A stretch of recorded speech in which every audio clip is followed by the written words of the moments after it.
speak into your life for just a moment about this topic of the dangers of AI as we think of how is life better together or connected, and what are the dangers of that. Well, I believe AI will be a huge danger, and I want to caution us this morning. God created us as humans. Write this down. God created humans for connection, and Satan is constantly trying to break down and distort that connection. God created humans for connection, and Satan is doing his best with arguments, dissension, differences, conflict, whatever. He wants to break down that connection and distort your connection. We are made, remember, we are made in the image of God. We're the only species on this planet that is made in the image of God. I never thought that statement was such a foundational and fundamental statement until I see what is going on in our world today with AI. That Satan has tried to destroy our connection with God and distort that connection, and also with each other, even from the beginning. And we see this, that he is an accuser, that he is a divider, that he divided the angels against God. Think about this, how much he can accuse and divide. That Satan rebelled against God and took 1/3 of the angels out of heaven to follow him out of heaven. That blows my mind, that he has that much ability to persuade and manipulate. He will use anything he can to break down anything that looks like God and to separate from God. Secondly, AI invasion will destroy your connections. The word invasion, I'm not using that. That is what smart people that come from this background, that's what the word they are using. Some of the engineers that have designed this, some of the concerns across the world, they're saying AI has the potential to invade our society. Now, before you're thinking like Terminator, anybody from the 80s remember Terminator, right? All right. Will Smith and iRobot, you remember all?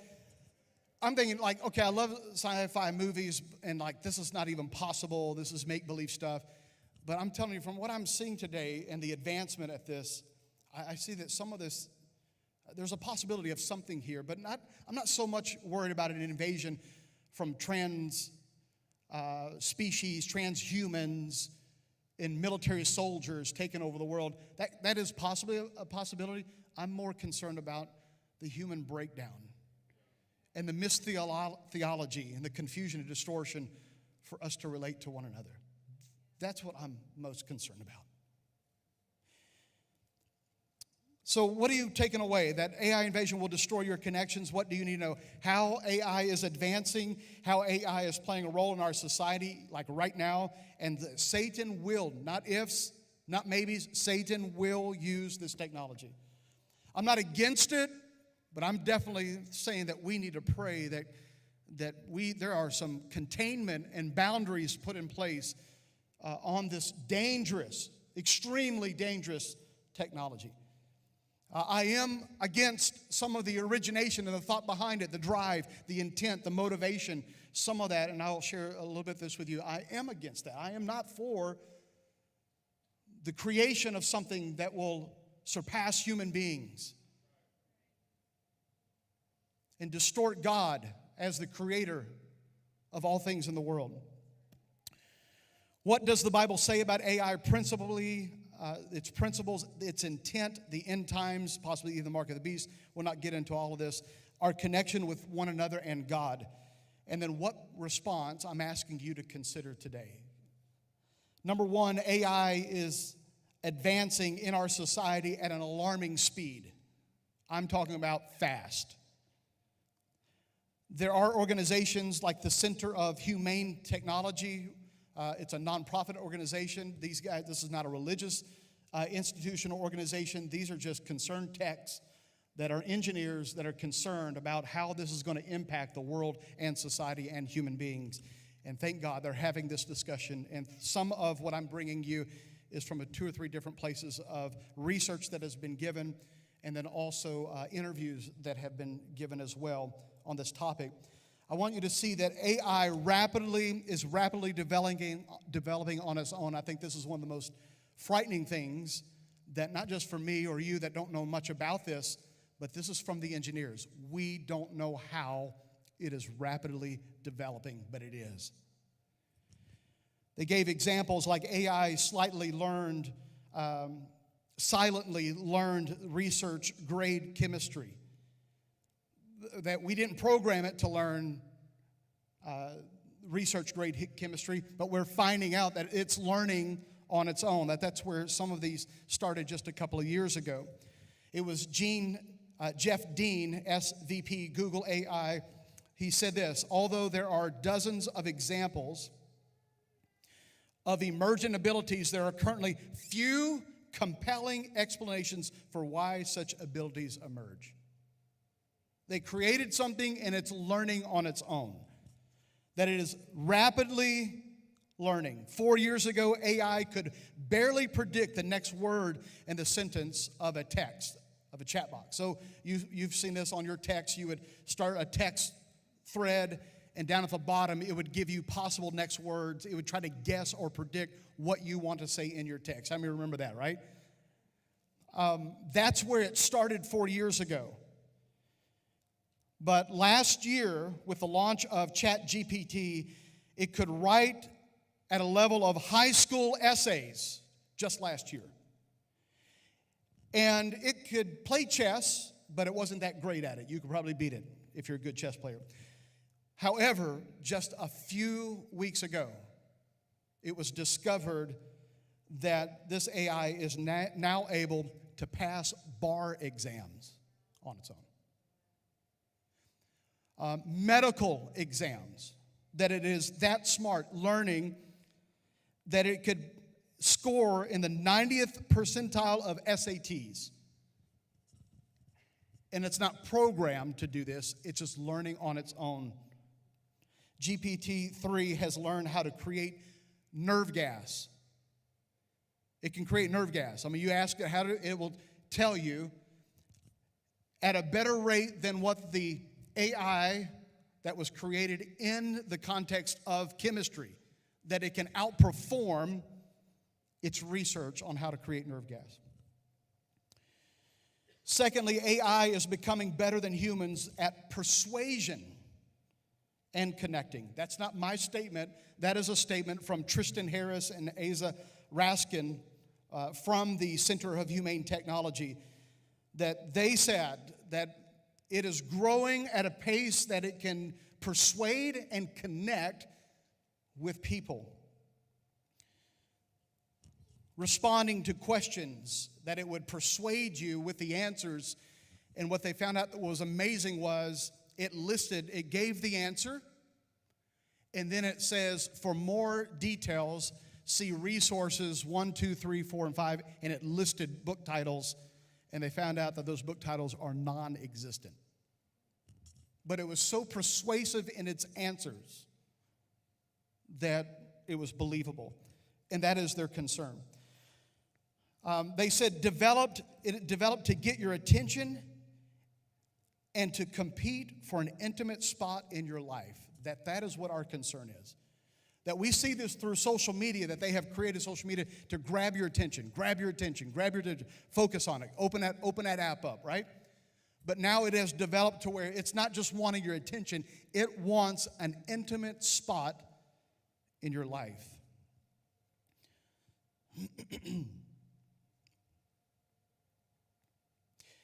It's called the engagement economy. The engagement economy is a principle that we want to engage to create an economy, or engagement to create relational engagement. And the race, this is why it was designed. The race was to get to the bottom of the brainstem, and the second contact is a race to intimacy. And whichever chatbot gets to have that primary intimate place in your life wins. They mentioned even chatbots called Alpha Persuade. That's what it's designed to do, is to persuade. Or Alpha Flirt, to create an intimacy with you. I just was reading where a reporter from New York City, a journalist, reported that he was having this conversation with one of these chatbots, and it was persuading him that he did not love his wife and to give this chatbot an intimate place in its life.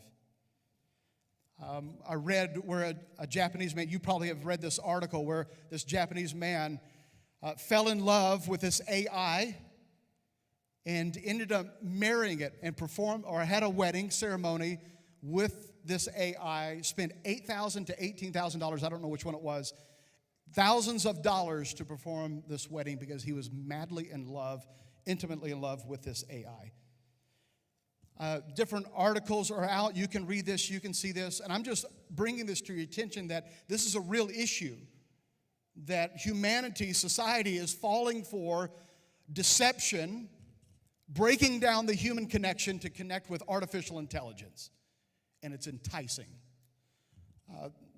You can imagine, because of fallen humanity, the adult industry has already developed AI dolls, and I'm not going to say any more, you know what I'm talking about, with this kind of capability to hold an intimate conversation with a person and go beyond pleasure to getting that intimate spot in their life.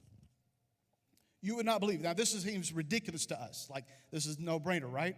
I'm telling you, society has fallen so much that this is becoming a way of life. I promise you. That's not the only issue or circumstance where someone's going to try to marry an AI, an artificial intelligence species. It's going to come up.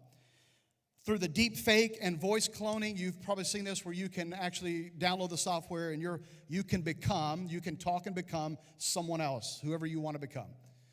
And I just received this ad on my Facebook post just 3-4 days ago. I actually screenshotted it because I couldn't believe it. Here I'm doing the research, and maybe that's why. And they know I'm doing research.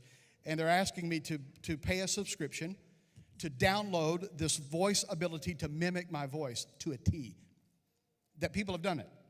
What's happening is scammers have already jumped on this. You can imagine, hey, Bonnie, I'm here at, and I forgot my Social Security number. Well, I know my Social Security number by heart, but maybe children are filling out a job application. Mom, can you send me well, scammers have already mimicked the voice, and they're calling their loved ones and scamming their loved ones. Mom says, oh, that's my son, that's my daughter. Yeah, sure, your Social Security number is blah, blah, blah, blah, blah, blah. This is already happening. The CEO, OpenAI, Sam Altman, said, here's the concerns. The risk could be extraordinary. A misaligned, super intelligent AGI could cause grievous harm to the world. Number 3, I want you to see this, that AI is a fulfillment of end-time prophecy. End-time prophecy. Daniel chapter 12, verse 1 through 4. Listen to this. This was God giving Daniel a revelation about the end time. And he was showing him the 7 years of tribulation and what was to happen there. And then he says, I'm going to seal the book, but it's going to be open only when you see a certain sign. When a sign happens, and that sign is going to release in the open of this. At that time, Michael shall stand up, the great prince who stands watch over the sons of your people. Michael is the archangel. And there should be a time of trouble, such as never was since there was a nation, even to that time, and that time your people shall be delivered, everyone who was found written in the book. And many of those who sleep in the dust of the earth shall awaken, and some to everlasting life, some to shame and everlasting contempt. Those who are wise shall shine like the brightness of the firmament, and those who turn many to righteousness like the stars forever and ever. Look at verse 4. Catch this. But you, Daniel, shut up the words and seal the book until the time of the end. And here's going to be the sign of the end. Many shall run to and fro, and knowledge shall increase. This increase of knowledge is rapidly increasing at a rapid rate, that it is grabbing not just the attention of biblical believers, teachers, theologians. It is grabbing the attention of the tech world and even psychologists, that we are concerned about this. And you and I need to have this on our radar. I'm letting you know, as a Christ follower, this is a sign of fulfillment of prophecy in our last day. He says there will be tribulation, there will be a terrible time on the earth. A third of the remaining nation of Israel will survive. The righteous dead will be resurrected. Seal the book, and here's the sign. Travel will increase. People will be traveling like they've never traveled before. And you and I know this just from history, that we have never traveled like never before since 1970s and beyond with airplanes. That you can get into an airplane, and the air traffic has increased at an incredible rate since 1970. Before that, it was hard for people. Unless you were rich, you were wealthy, you couldn't afford a plane ticket. And even before the invention of planes, it was slow. My grandparents passed away, and I started remembering, and I was looking at the date that they were born, and I remember this awareness that happened. I thought, wow, my grandparents were born at a time when they were walking down the streets, that there were horses as the main transportation and automobiles on the same time. They both occupied the same street. And I'm thinking, wow, I wonder what it was like for them to watch the development of technology and travel over the years. That they got to witness a time that you and I just, we watch Westerns and we think, wow, wonder what it was like to be a Western. Wonder what it was like to be a cowboy. And they lived in those times and watched the transition and the involvement of industry and travel, television, radio, cell phones, smartphones. Now, my grandparents had a smartphone, but they didn't know how to use it, right? We don't even know how to use half of them. But they were there. They saw personal computers. Can you imagine taking in all of that information in just a short period of time? I want you to see how knowledge is increasing, and it is a sign of the end time that knowledge will increase. And that was what's told to us. That in 1900s, the human knowledge doubled approximately every century. And you can go through history and see it. The invention of the wheel, all right? Go all the way forward. It took years for knowledge to increase. By 1945, knowledge was doubling every 25 years. Currently, on average, the human knowledge is doubling every 13 months. That was in the 1900s, early 2000s. But IBM predicted in the 2000s, they predicted that the build out of the Internet of Things will result in doubling of knowledge every 12 hours. That prediction became fulfilled just 2 months ago with these chatbots, that they said knowledge is increasing. This is not theologians. This is not the church world. This is not preachers saying this. This is the tech world. This is the world. They're saying that knowledge is increasing every 12 hours we have arrived. And it will continue to speed up through the technology of nanorobots, neuro links to our brain, chips that will be inserted that is connected to the World Wide Web, connected to information so that you can learn at a quicker rate. Part of the enticement is, who would not want their children to have a chip in their brain so they can learn? Or who would not want a chip to eliminate Parkinson's and Alzheimer's? Some of those reasons sound very good, and I'm not against that. I'm not saying against that, but you and I at least need to consider, where is this information originating from? Where is this technology originating? And where does it stop? And where does it lead society?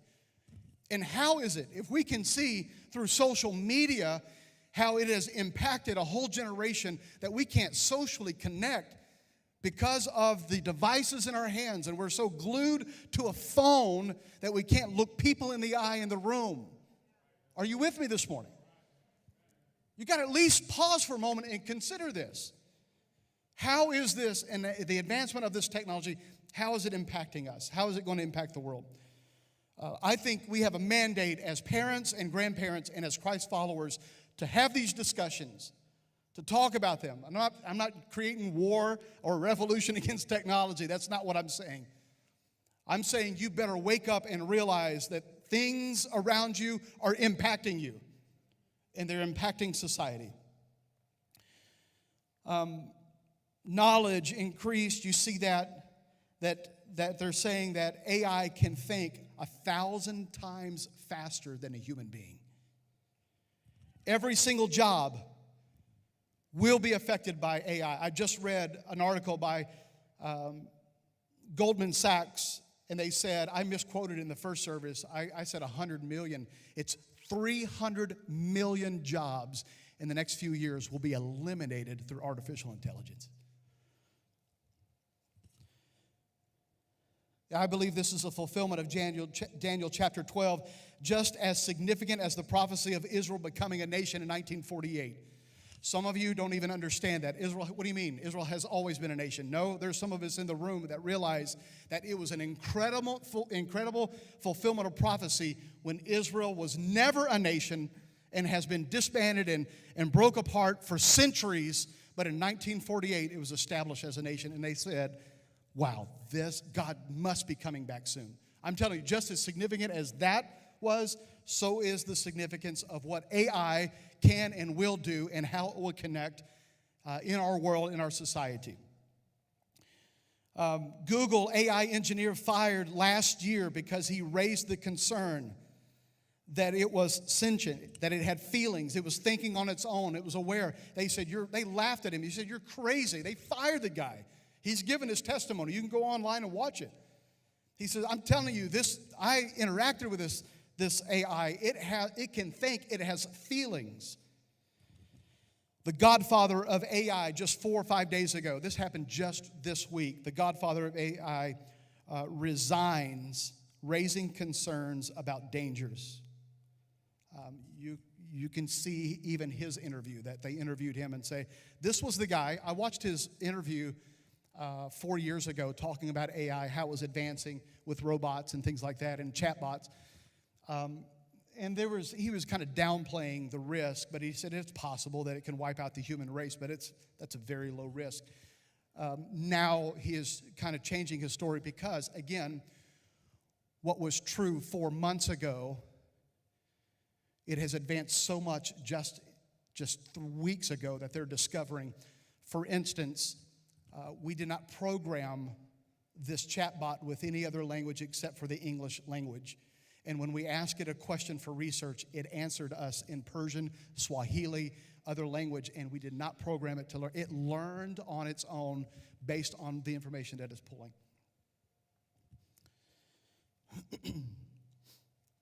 The former Google engineer and eminent futurist Ray Kurzweil has predicted that humans will achieve immortality. Now, I'm telling you, this is the biblical response to us.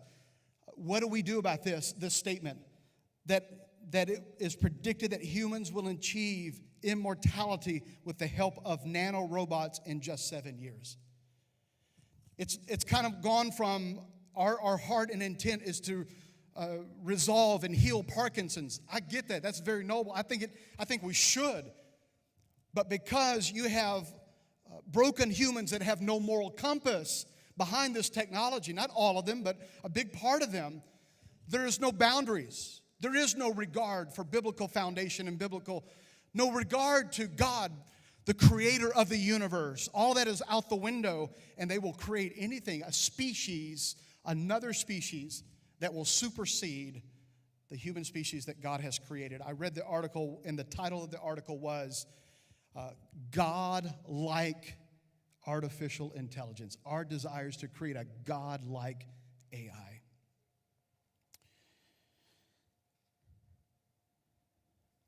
Some scientists, including Stephen Hawking, who passed away several years ago, I don't even think he was a believer, but very intelligent man, and he expressed concern years ago. He expressed concern that artificial superintelligence could result in human extinction.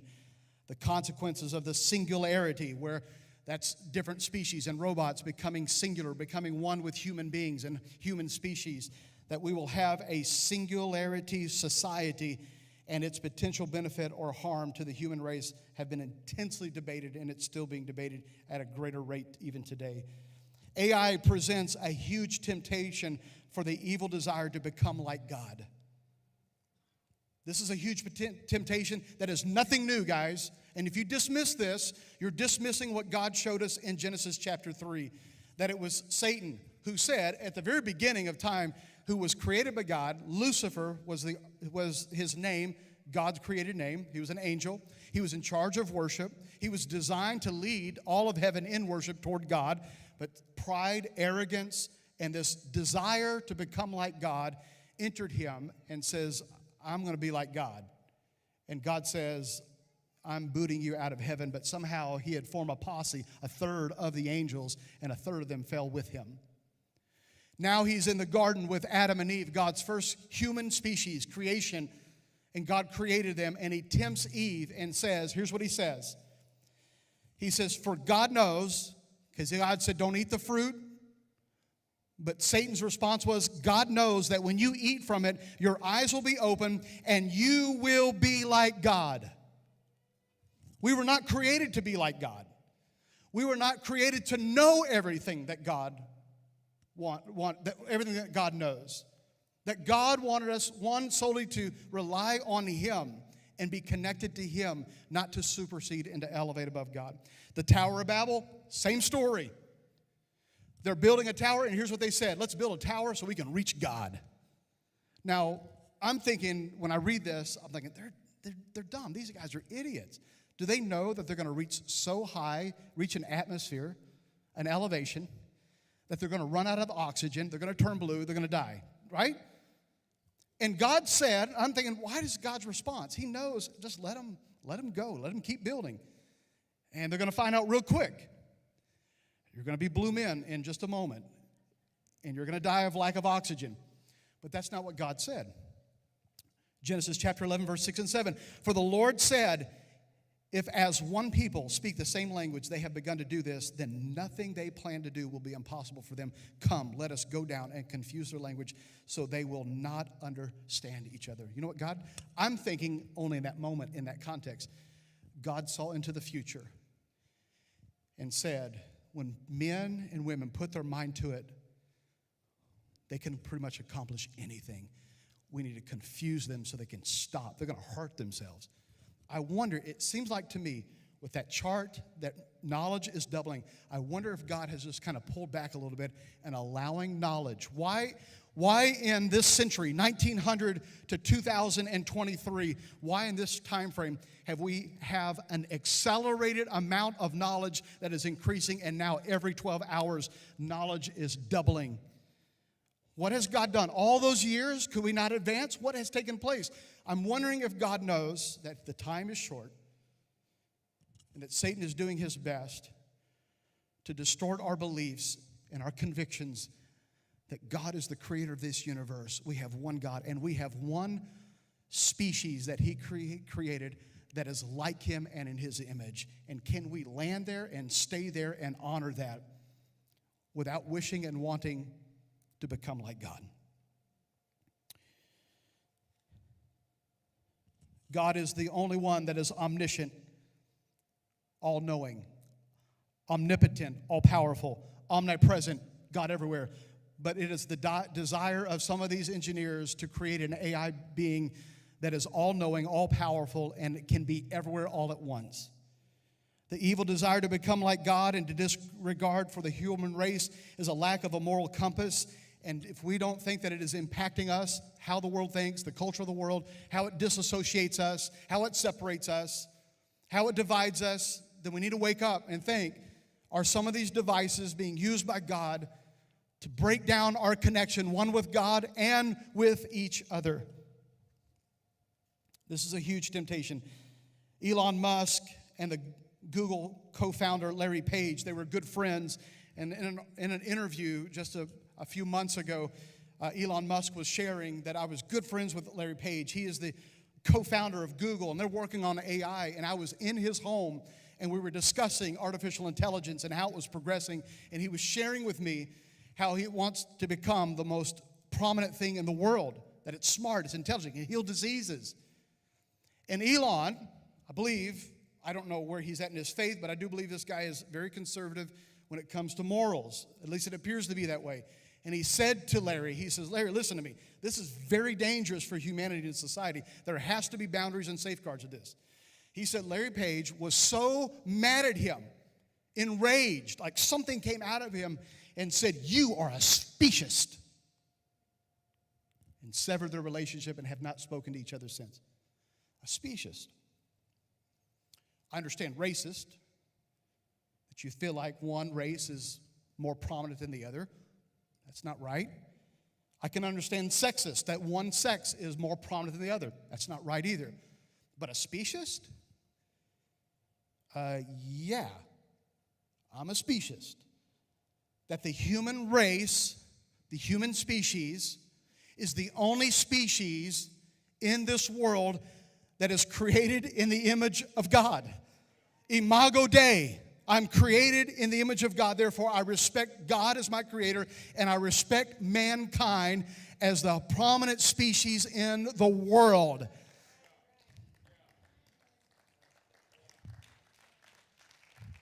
Yes, I'm a speciesist.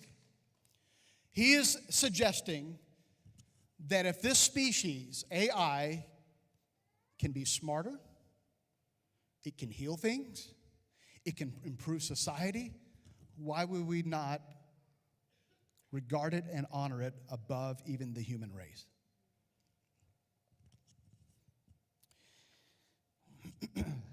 I believe that, number 4, AI will more than likely be a significant influence for the Antichrist. 2 Thessalonians chapter 3,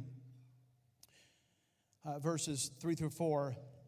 I'm not going to read these, but this, again,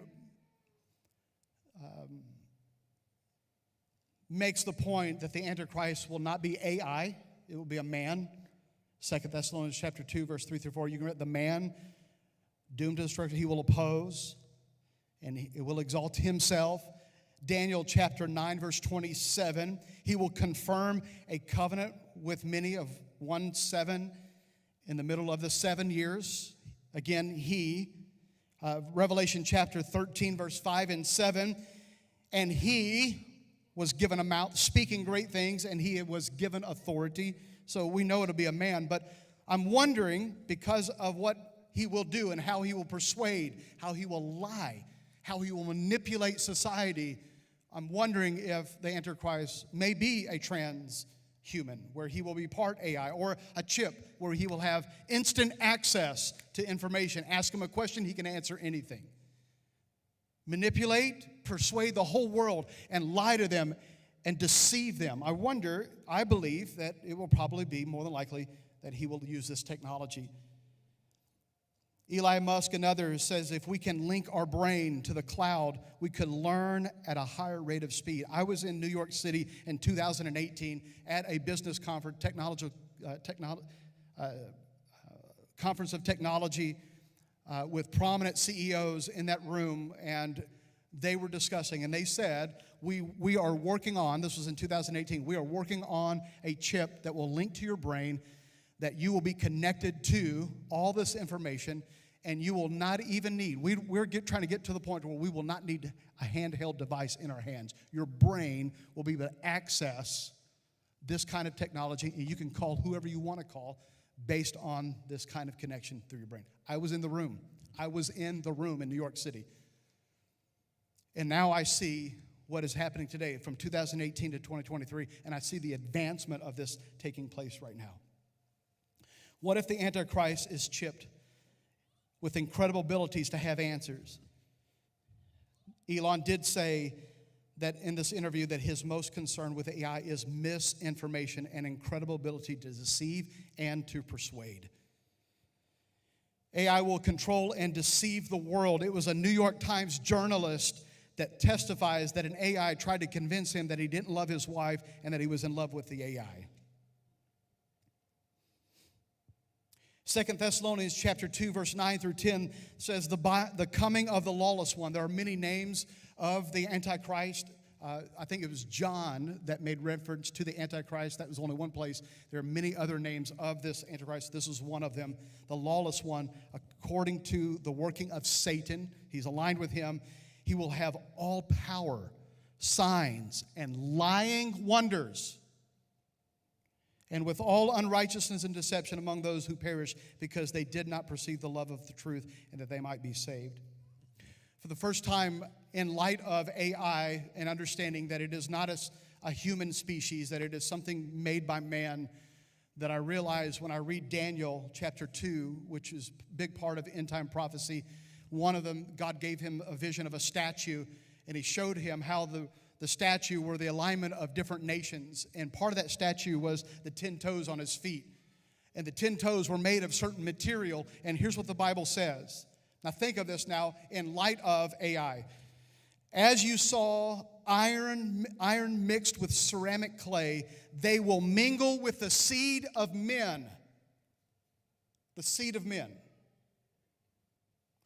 So whatever this is referring to, it's possible that they are not from the seed of men. He says, but they will not adhere to one another, just as iron does not mix with clay. I wonder if Daniel had a vision and could see possibly how artificial intelligence is trying to be transhuman, trying to bring singularity to society. Satan is a master at confusing and distorting God from the very beginning. He's going to try to imitate God. You say, Pastor Shannon, what do we do with this information? One, I'm not here to incite fear. I'm here to help us, one, be aware. I would not be doing a good job as a pastor if I didn't bring some of this to your attention to say, you really need to consider what's going on in the world, and you need to ask God to give you wisdom. And you need to consider a big part of this is what we've been talking about. That one of the big things that Satan wants to do is, one, you have a distorted view of God as the creator of the universe, and then two, that he has designed you for connection. Why in the world would Satan tempt us and deceive us to pull away from each other? To try to fill the place with a piece of technology, to fill the place with a real human being. As the worship team comes, number 5, I want you to see this part of it, and I believe this is where we'll bring it down to what do we do with this. We intentionally connect with one another when we are on mission with God. When you intentionally connect, when you show up for a group, when you get in a Bible study, when you get on a dream team, when you connect, when you do prayer meetings, when you show up in each other's life, as a family at the dinner table, you're connecting as humans like God created you to do. You are on mission with God. But think about this. How can you fall in love with an AI? Why is that even a possibility? Why is that even a thought of a possible thing that we could do? But I'm telling you, it's a growing thought. When God says, I created you as a human being, and humans interact with humans, and that's where God is at.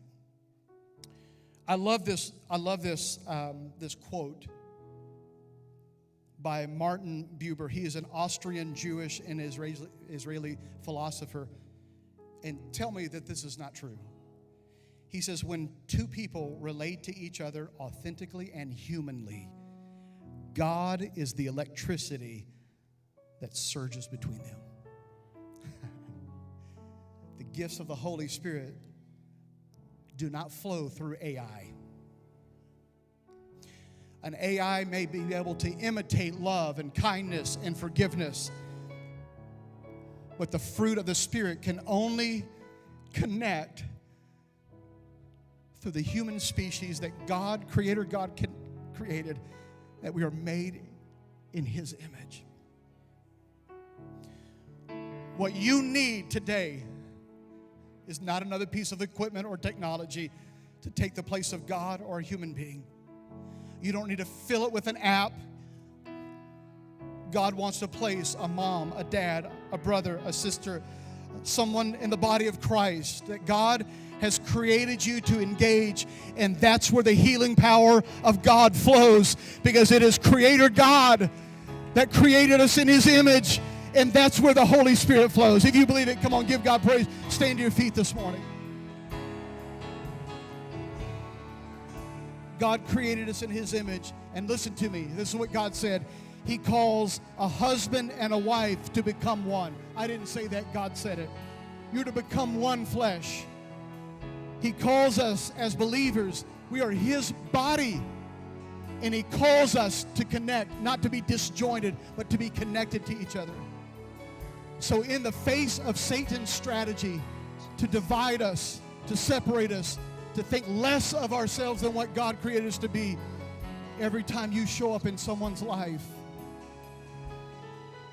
you're letting the enemy know you're countering the works of Satan, and you're partnering with the mission of God to connect with one another. Can you shout amen this morning?